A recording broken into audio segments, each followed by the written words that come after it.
So, what's up mga kakri? So, pag ganito pong maulan, syempre yung mga sasakyan natin, mga motor, tapos yung dito sa labas, syempre madumi. Kaya kailangan po natin ng pressure washer. So, ito po ang ginagamit yung pressure washer dito. So, nag-decision po kaming bumili nito kasi marami pong paggagamitan since meron po kaming manukan. So, pwede po siyang panglinis ng cages, panglinis ng motor. Then, dito po sa flooring namin, panglinis. At pwede rin po itong pang spray sa mga tanim. Since may din po ako magtanim, so ayun, multifunctional na po siya. So bali meron po itong tatlong mode, yan yung strong. So yan po yung gamit natin kapag mag-washing tayo or talagang kailangang matanggal yung mga duming mga dikit, masyadong dikit. So strong pang ginagamit.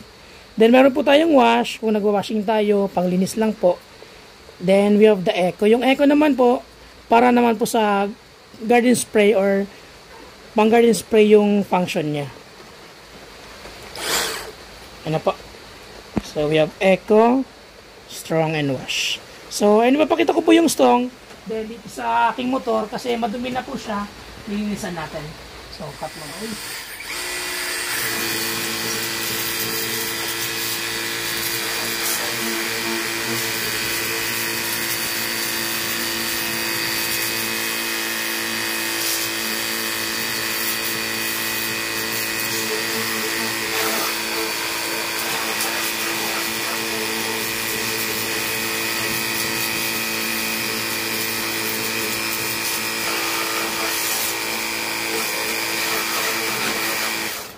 So, bali po ayun, nilalagay ko po yung link sa baba kung gusto nyo po mag-order. Ito po ay Kilat Pressure Washer KPW007.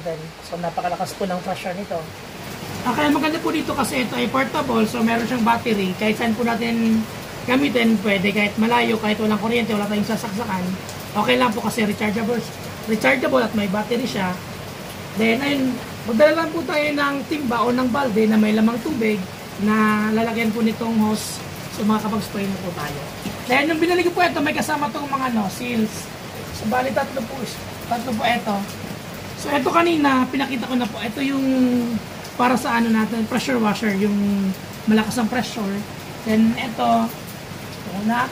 Then ito naman po, kapag po maglalagay tayo ng sabon, kapag mag-washing po tayo ng mga nasasakyan, ng motor, kotse, ano pa man. So dito po natin nalagay yung sabon, then i-connect lang po natin doon sa extension niya, then pwede na po natin malagyan ng sabon. Then ito naman po, yung isa, yung pangatlo natin, ito naman po yung pang garden spray. So ito tatlo. So may mga angles po ito, ipapakita ko sa inyo. Then ayun po, ipapakita ko sa inyo itong nozzle na to. So ito po ay para sa garden sprayer. So napakaganda po nito. So may bali tatlo po yan, ipapakita ko muna. Ayan. Buti natin. Ito yung isa. So, ayan po.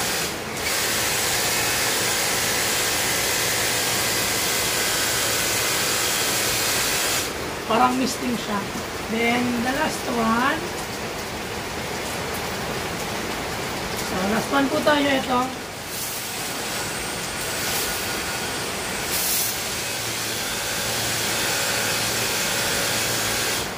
So, ayan po. Meron siyang vertical, yung pag ganito, ang tama. Then, pag horizontal naman, tapos yung pabuga na pabilog.